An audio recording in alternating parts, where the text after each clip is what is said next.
안녕하세요. 오늘도 사연살롱을 찾아주셔서 감사합니다. 저는 40대 후반의 여성이에요. 대학교 때 갑작스러운 교통사고로 부모님을 잃게 되었어요. 형제도 없어서 저는 졸지에 혼자가 되었죠. 음대를 다니고 있던 저는 유학의 꿈도 포기해야 했어요. 어떻게든 혼자서 살아갈 방법을 찾아야 했고, 대학을 졸업하자마자 음악학원을 열었어요. 제가 피아노 전공이어서 피아노를 주로 가르쳤고, 그 외에 제가 할 수 있는 성악 레슨도 했어요. 원래 노래를 잘해서 성악을 하려고 했었거든요. 제가 대학은 괜찮은 데를 나와서 그걸 중심으로 홍보지를 만들어서 학생들을 모집했어요. 그렇게 온 학생들을 정말 열심히 가르쳤고, 아이들 실력이 쑥쑥 늘어나자 그 다음부터는 학생들이 저절로 채워졌죠. 주로 초등학교 다니는 애들을 가르치다 보니 재밌기도 했지만 힘들기도 했어요. 부모님이 아이를 레슨 시간에 맞춰 보내지 않고서 자기 애만 먼저 해달라고 하거나 다른 애들보다 더 시간을 오래 해달라고 할 때도 있었어요. 또 음악과는 전혀 상관없는 국어나 영어 숙제를 봐달라고 하는 부모님도 있었죠. 처음에는 안 된다는 거절을 못해서 쩔쩔맸어요. 그러다가 학원을 옮긴다고 하면 어떡하나 걱정이 됐거든요. 하지만 시간이 지나고 경험이 쌓이면서 안 되는 건 안 되는 거라고 말할 수 있게 되었죠. 제가 그렇게 맺고 끊는 게 분명해지니 오히려 학부모님들이 더 좋아하더라고요. 학원을 하면서 같은 건물에 새든 다른 자영업자분들하고도 친해졌어요. 그러면서 인생에서 어려움을 겪은 건 나뿐이 아니라는 것도 알게 됐습니다. 특히 건물 주인인 아주머니가 맨 위층에 살았는데 관리인도 두지 않고 매일 계단하고 화장실 청소를 하셔서 제가 도와드리다가 친해지게 됐어요. 이 건물에 내 피땀이 다 들어갔어. 이것 때문에 다시 일어섰지. 그런데 어떻게 남의 손에 맡겨? 힘들어도 내가 해야지. 유정 씨도 지금은 혼자이고 힘들겠지만 언젠간 다 웃으면서 얘기할 수 있는 날이 올 거야. 라며 격려를 해주셨어요. 저는 그렇게 주변에서 위로도 받고 힘도 얻으면서 점차 학원 일에도 능숙해졌어요. 그러다가 한 남자를 만나게 됐어요. 그 사람은 우리 학원에 피아노를 배우고 싶다며 찾아왔더라고요. 제가 회사를 그만두고 개인 사업을 준비하고 있거든요. 그래서 시간이 많아졌어요. 어릴 때 체르니 100번까지 쳤는데 베토벤까지 칠 수 있었으면 좋겠네요. 잘 좀 부탁드립니다. 그 즈음에 성인반도 숫자가 늘어나기 시작해서 원래 저녁 6시까지 하던 학원을 밤 8시 반까지 열었거든요. 그렇게 그 사람을 6개월 정도 가르치던 어느 날이었어요. 레슨이 끝난 후 남자가 제게 말을 걸었어요. 선생님한테 저녁 한번 사고 싶은데 시간 좀 내주세요. 제가 예전에 다른 데서도 좀 배워봤는데 이렇게 친절하고 정성을 다해서 가르치시는 분은 처음이라 대접하고 싶어서요. 괜찮아요. 선생님이 학생 잘 가르치는 건 당연한 건데요. 이렇게 말씀해 주신 것만으로도 충분해요. 라고 했지만 남자는 끈질기게 저녁을 사겠다고 하더군요.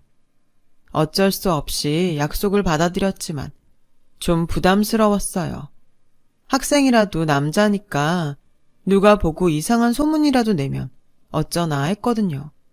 그래도 같이 한 저녁 시간은 좋았어요.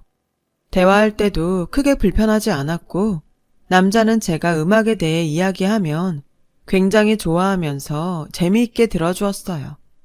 다음날 그 사람은 학원에 레슨을 받으러 와서 뜻밖의 말을 했어요.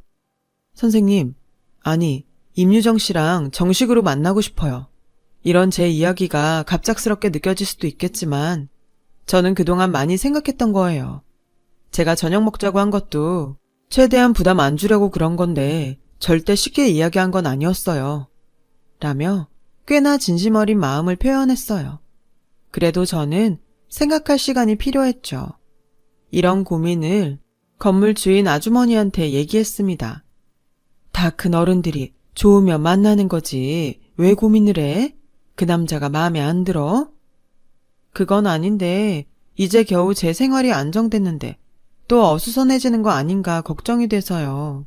이렇게 자리 잡기까지도 시간이 걸렸는데 다시 내 생활에 변화가 생기는 게 맞나 싶어요. 지금이 중요한 시기잖아요. 남들 눈도 무섭고요. 그렇게 생각하면 평생 아무것도 못해. 아주 마음에 없는 거 아니면 편하게 만나봐. 당장 진지해질 필요도 없고 결혼까지 생각 안 해도 되잖아. 누굴 만나는 것도 때가 있는 법이야. 이렇게 젊은 나이에 만날 수 있으면 만나야지. 사실 누군가를 만나고 싶었지만 학원 일에 방해가 될까봐 걱정이 됐거든요. 이렇게 옆에서 응원해줄 사람이 필요했는데 마침 아주머니가 그런 얘기를 해주시니 정말 마음이 든든해졌어요. 저는 남자에게 일단 너무 부담 갖지 말고 편하게 만나자고 했고 남자는 그러겠다며 좋아했어요. 그렇게 그 사람과 사귀게 됐고 어느덧 6개월 넘게 만남이 계속됐어요. 그 사람은 저와 결혼하고 싶다고 했어요. 저는 아직 부모님 돌아가신 얘기를 안 했던 때라 망설였어요. 제가 자꾸 대답을 피하자 하루는 저를 붙잡고 오늘은 꼭 대답해줘. 내가 싫으면 싫다고 하던가. 근데 지금까지 별 문제 없이 만났으니 그건 아닌 것 같은데 혹시 결혼할 마음이 없는 거야? 저는 어쩔 수 없이 부모님에 대해 털어놓았어요. 물론 내가 고아로 큰 것도 아니고 그게 무슨 문제가 아닌 것도 알지만 나이 드신 어르신들은 생각이 다르잖아. 결혼을 하면 오빠네 부모님도 만나고 해야 되는데 좋아하실지 걱정부터 돼. 그게 무슨 상관이야. 네 말대로 그게 문제가 돼? 지금이 중요하지. 이렇게 자기 일 하면서 잘 살고 있는데 넌 그런 걱정부터 한 거야? 우리 부모님 그런 분들 아니야. 결국 저는 그 사람과 결혼을 결심하게 됐고 남자 부모님을 만나러 갈 날짜를 잡았어요. 아주머니한테 그 얘기를 하려고 찾아갔는데 집에 안 계시더라고요. 혹시나 하고 창밖으로 밖을 내다봤는데 좁은 차도 건너편에 있는 약국에서 아주머니가 나오는 게 보였어요. 아주머니는 비틀거리시더니 차도 쪽으로 넘어지시더라고요. 저는 놀라서 얼른 뛰어내려가서 아주머니를 안아서 인도로 왔죠.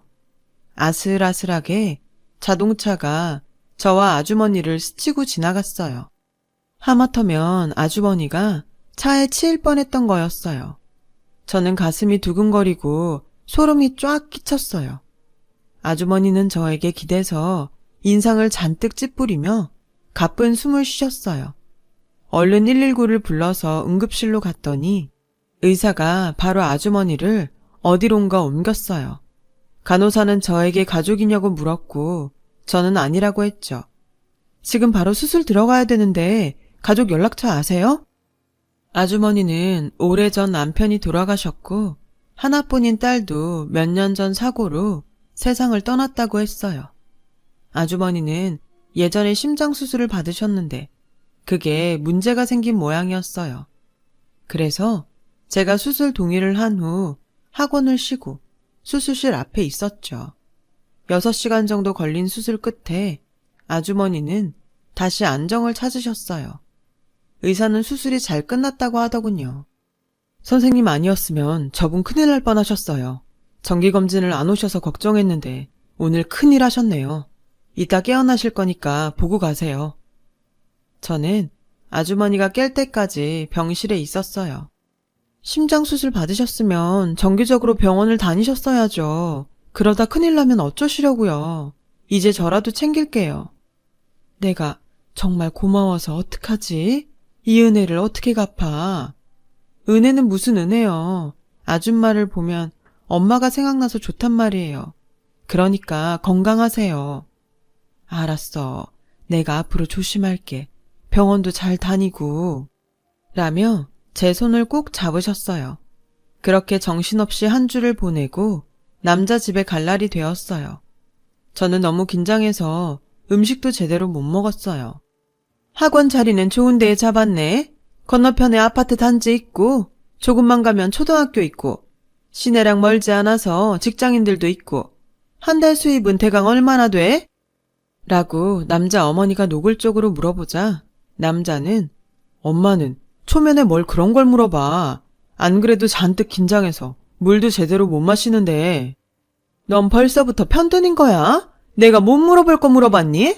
어차피 한 식구 될 건데 궁금하잖아. 안 그래요, 당신? 당신도 궁금하죠? 라며 남자 아버지를 끌어들였고 아버지는 잘 모르겠다며 얼머부리고 방으로 들어가셨어요. 재훈이가 중간에 나서서 이러면 쟤한테도 좋을 거 하나도 없어. 내 친구들도 보면 아들이 며느리 편 들어서 사이 나빠진 게 좀 많은 줄 알아? 네가 처신 잘해야 돼. 저는 만만치 않겠다는 느낌이 들었어요. 다음날 학원 문을 열고 얼마 안 됐는데 남자 어머니가 오셨더라고요. 저는 너무 뜻밖이라 어리둥절해서 제 의자를 내어드리고 얼른 차하고 과일을 준비했어요. 남자 어머니는 들어오는 아이들을 유심히 보더니 학원을 살피더군요. 왜 원장실은 따로 없어? 이러면 애들한테 위신이 안 서잖아. 네가 무슨 접수원도 아니고 왜 문 옆에 방도 없이 네 자리를 둔 거야? 제가 혼자 하는 학원이라 이게 편해요. 아이들 올 때마다 출석 체크하기도 좋고요. 그런 것도 다른 방법이 있을 거 아니야. 너도 참 고지식하다. 이렇게 원장이 원장답지 않으니 애들이 지멋대로지. 이런 거 가르쳐줄 사람이 옆에 없으니 티가 나는구나. 저는 애들이 와서 자기 할 일만 잘하고 가면 뭐라고 안 해요. 여긴 학교가 아니잖아요. 무조건 조용히 하고 질서 지키고 이런 건 다른 학원에서도 하니까 여기서만이라도 애들이 편했으면 좋겠어요. 학부모님들도 만족하시고요. 제가 몇 년간 하면서 만들어 놓은 분위기예요. 너 어제는 안 그러더니 아주 따박따박 할 말 다 하는구나. 제호 앞이라서 내숭 떨었던 거니? 그런 거 아니에요. 제 학원에 처음 와보시고서 그런 말씀을 하시니까 제 입장을 말씀드린 거예요. 라고 하자 들은 척도 안 하더니 출석부를 쭉 보고는 학생 이거 갖고 되겠어? 좀 더 모아야지. 정 안 되면 아파트 단지에 찌라시라도 좀 뿌리던가 해라. 이래가지고 결혼식 예단 준비는 제대로 하겠니? 그리고 이제 이 학원 네 거 아니다. 우리 집 사람 되면 이게 다 우리 집안 거야. 라는데 대놓고 화를 내고 싶었지만 일단 참았어요. 아이들 레슨도 해야 하고 할 일이 많았으니까요. 그날 저녁 남자가 왔을 때 어머니가 온 이야기를 했죠. 이 학원은 누가 뭐라고 해도 내 거고 내가 운영하는 거야. 이런 식이면 난 결혼 생각해 봐야 될 것 같아. 정말 미안해. 내가 대신 사과할게. 근데 엄마는 별뜻 없이 한 말일 거야. 네가 나랑 결혼하면 가족이 되는 거라고 강조하고 싶었던 거겠지. 이깟 학원이 뭐라고 그렇게 관심을 갖겠어. 이깟 학원이라니? 여긴 내가 몇 년 동안 열심히 가꿔온 내 삶의 터전이야. 오빠는 여길 그 정도로밖에 생각 안 했던 거야? 아무리 오빠 보기에 별거 아닌 것 같아도 그런 식으로 말하면 안 되지. 이깟 학원에 배우러는 오빠는 뭔데 그럼? 그래, 내가 말 실수했어. 근데 좀 그냥 넘어가면 안 돼? 나도 말하다 보니까 그냥 나온 건데 너 좀 너무 따지는 것 같다. 그날 저는 그 남자와 사귄 이후로 제일 크게 싸웠어요. 저는 며칠 동안 연락도 안 받고 남자가 학원에 와도 연습하다가 가라고 하고 진도를 봐주지 않았어요. 제가 가진 걸 그렇게 함부로 대하는 사람은 정말 아니라는 마음만 들었거든요. 남자는 정말 잘못했다며 저한테 몇 번이고 사과를 했어요. 남자가 그런 말을 한 게 처음이기도 했고 실수라면 다시는 그러지 않겠지 하고 저는 사과를 받아들였어요. 하지만 결혼을 서두르고 싶지 않아서 일정을 차일피일 미뤘어요. 그렇게 2달쯤 지났을 때 아주머니가 다시 건물 청소를 시작하셨어요. 아줌마, 벌써 움직이셔도 돼요? 무리하지 말고 쉬엄쉬엄 하세요. 계단하고 화장실 청소 지금까지 했던 것처럼 제가 계속해도 돼요. 괜찮아. 아픈 데도 없는데 가만히 있으려니까 좀이 쑤셔서 못 견디겠어. 그리고 내가 옆에서 우리 유정이도 지켜줘야지. 제가 아주머니 병문안을 갔을 때 자세히는 아니지만 남자 어머니가 찾아왔던 얘기를 했거든요. 저는 정말 눈물이 날 만큼 고마웠어요. 말씀만이라도 그렇게 든든할 수가 없더라고요. 그리고 얼마 안 가서 남자가 저보고 다시 자기 집에 가자고 하더군요. 내 동생 경호 알지? 걔도 결혼할 사람이 생겨서 집에 오기로 했거든. 그래서 다 같이 밥 먹으면 어떠냐고 하니까 엄마 아빠도 좋다고 하셨어. 이번에 가서 오해도 풀고 서로 관계도 회복하면 좋잖아. 라며 저를 열심히 설득했어요. 이렇게까지 말하는데 안 간다고 하는 것도 예의가 아닌 것 같아서 알겠다고 하고 아주머니한테 선물로 뭐가 좋을지 의논을 했죠. 동생 여자친구도 오면 비교될 텐데 어떻게 해야 될지 걱정이에요. 저번에 가져갔던 선물도 그렇게 마음에 들어하는 것 같지 않았거든요. 너무 어렵게 생각하지 말고 할 수 있는 만큼만 해. 마음이 중요한 거지. 내가 과일 진짜 좋은 거 갖다 놓는 가게 알아. 거기 전화해서 바구니 하나 해달라고 할게. 진짜 고급 과일도 취급하는 집이거든. 그렇게 아주머니는 과일 바구니를 준비해 주셨고 저는 한우 세트를 준비했어요.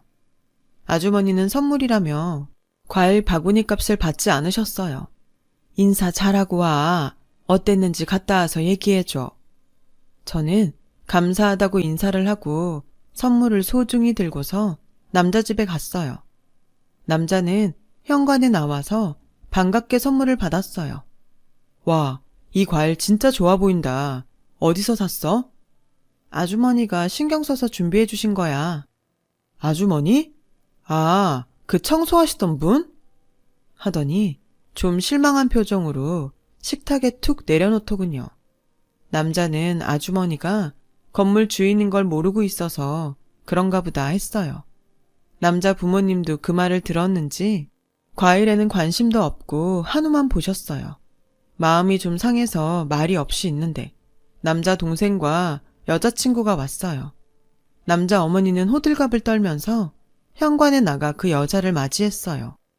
남자 말로는 동생 여자친구가 무슨 대기업 임원 딸이라고 하더군요. 남자 어머니는 잘 왔다며 그 여자가 갖고 온 커다란 백화점 과일 바구니를 봤더니 아우, 이것 좀 저리 치워라! 라며 제 과일 바구니를 팔꿈치로 밀어서 바닥으로 떨어뜨리는 거였어요. 그걸 남자는 또 발로 밀어서 부엌 냉장고 옆으로 처박아 놓더군요. 저는 더 이상 참을 수 없어서 두 사람을 제치고 과일 바구니를 품에 안았어요. 오늘은 제가 있을 만한 자리가 아닌 것 같네요. 실례가 많았습니다. 라며 과일 바구니를 들고 그 집을 뛰쳐나왔어요. 정말 서러운 눈물이 하염없이 쏟아지더군요. 남자는 저를 따라 나오지도 않았어요. 집에는 가고 싶지 않은데 과일 바구니를 들고 어딜 돌아다니기도 그래서 학원으로 갔더니 마침 아주머니가 집에서 내려오시더라고요. 아주머니는 저를 보고 환하게 웃으시다가 과일 바구니를 보고는 그 집에 안 갔어? 무슨 일 있었던 거야? 라고 하시는데 그만 눈물이 터져버렸어요. 제 얘기를 다 들으신 아주머니는 제 손을 꾹 잡으시더니 일단 한숨 돌리고 나서 그 남자한테 오늘은 미안했다고 전화해. 그리고 부모님하고 같이 좋은 데서 대접하고 싶다고 약속을 잡아. 그 다음은 내가 알아서 할게. 저는 어떻게 하실 건지 물어봤지만 아주머니는 일단 저보고 남자한테 전화부터 하라고 하셨어요. 아주머니가 시키는 대로 남자한테 전화해서 식사 약속을 잡았어요. 약속날 나갔더니 남자 부모님은 저를 보자마자 떨떠름한 표정을 짓더군요. 게다가 남자 아버지는 자기는 친구들과 근처에서 만난다며 바로 일어났어요. 그런 식으로 저한테 분풀이를 하는 것 같았어요. 남자 어머니는 대뜸 저한테 내가 오늘 재호만 아니었으면 이 자리 나오지도 않았어. 그게 뭐 하는 짓이니? 처음 인사하는 사람이 온 자리에서 그러고 뛰쳐나가? 아무리 부모가 없어서 못 배워도 그렇지 그 정도 교양도 없니? 가져온 선물 도로 가져가는 건 또 뭐니? 지금까지 너 혼자 어떻게 살았는지 모르겠지만 우리 집안은 그런 집 아니다. 정신 똑바로 차리고 주말마다 와서 집안일부터 다시 배울 생각해. 제가 며느리도 아닌데 주말마다 거기 가서 집안일을 왜 해요? 라고 하자 남자는 지금 뭘 잘했다고 이러는 거야? 내가 오늘 부모님 모시고 오느라 얼마나 노력한 줄 알아? 네가 이런 식으로 나오면 안 되지. 라며 다그쳤고 저는 그래서 니네 아버지는 내가 오자마자 보란듯이 약속했다고 나가셨어? 이게 나 물 먹이려고 작당한 거지 무슨 노력을 했다고 그래? 너 지금 나보고 너라고 했어? 전화로 미안하다고 한 건 빈말이야? 내가 너 갈 때 안 따라 나가서 섭섭해서 이러나 본데 그날 너 잘한 거 하나도 없어. 어떻게 손님 왔는데 그러고 나가? 나도 손님이야. 내가 정식으로 결혼 반지를 맞추기를 했어? 결혼식장을 잡기를 했어? 라고 하니 남자 어머니는 자리에서 일어나며 됐다. 그만 돌아가자. 뭐 저런 경우 없는 애가 다 있어? 내가 그랬지? 부모 없는 애 고르는 거 아니라고. 사과를 한다더니 무슨 이런 적반하장이 다 있냐? 라길래 저는 사과는 그쪽에서 하셔야죠. 그리고 저희 부모님 저 대학 때까지 살아 계셨어요. 남의 부모님에 대해 함부로 말한 것도 사과하세요. 라고 하자 남자 어머니는 저를 한 대 치려고 손을 들더군요. 제가 그 손을 막자 남자는 저한테 화를 냈고 남자 어머니도 손 놓으라고 소리를 질렀어요. 그때 아주머니가 오셨어요. 아주머니는 평소와 다르게 머리끝부터 발끝까지 명품으로 치장하셨더라고요.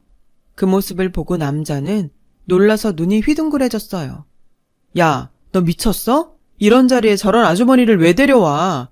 아주머니도 아무리 눈치가 없어도 그렇지. 여기가 어디라고 나오세요? 그러자 아주머니가 명함을 내밀었고 명함을 본 남자는 얼굴이 새하얗게 질렸어요. 아주머니 명함에는 투자회사 대표 직함이 찍혀 있었어요.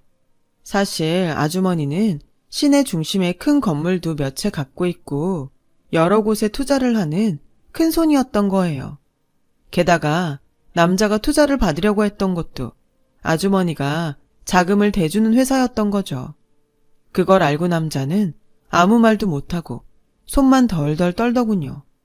남자 어머니는 누나를 막 굴려대더니 안 되겠는지 대뜸 제 손을 잡으며 얘, 너 우리 재우 좋아하잖아.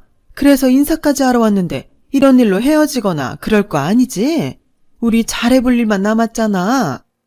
아니요. 다른 건 그렇다고 해도 툭 하면 돌아가신 우리 부모님 욕하는 거 보고 진작에 마음 다 떠났어요. 남의 아픔을 우습게 여기는 사람들하고 어떻게 평생 가족이 되겠어요? 좀 전까지도 그러셨잖아요. 제가 보고 배운 게 없어서 그렇다고. 아주머니가 투자회사 대표라니까 이러는 거지 저를 인정해 주시는 거 아니잖아요.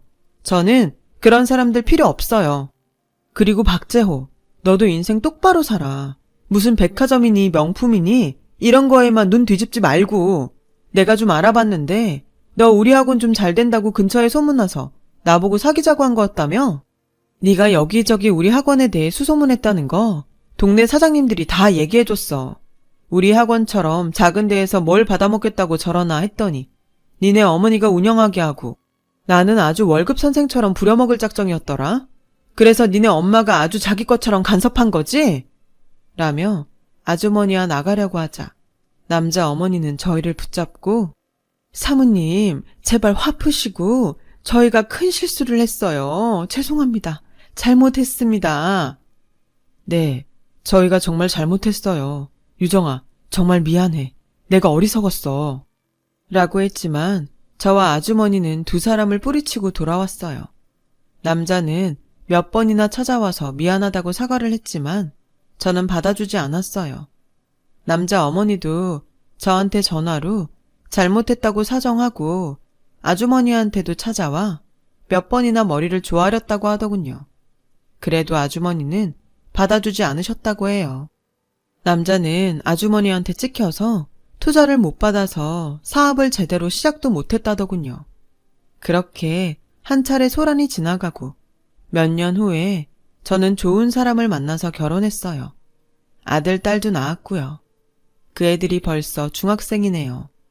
저는 아주머니와 진짜 모녀지간처럼 잘 지내고 있어요. 정말 고마운 분이죠. 아주머니도 저희 애들 친손자처럼 예뻐해 주시고요. 부모님이 저에게 보내주신 귀한 인연이라고 생각하고 있어요. 사람 사는 게 쉽지도 않고 답도 없지만 하나만은 확실히 믿고 살아가고 있습니다. 사람이 사람을 무시하면 안 된다는 진리요. 제 얘기는 여기까지예요. 오늘 제 사연을 들어주신 분들 모두 감사드려요. 다들 좋은 일만 생기시길 기원할게요. 오늘도 행복한 하루 되세요. 여러분, 사연 댓글에 응원과 현명한 조언 부탁드려요. 좋아요와 구독은 저에게 큰 힘이 됩니다. 오늘도 좋은 일 가득하세요.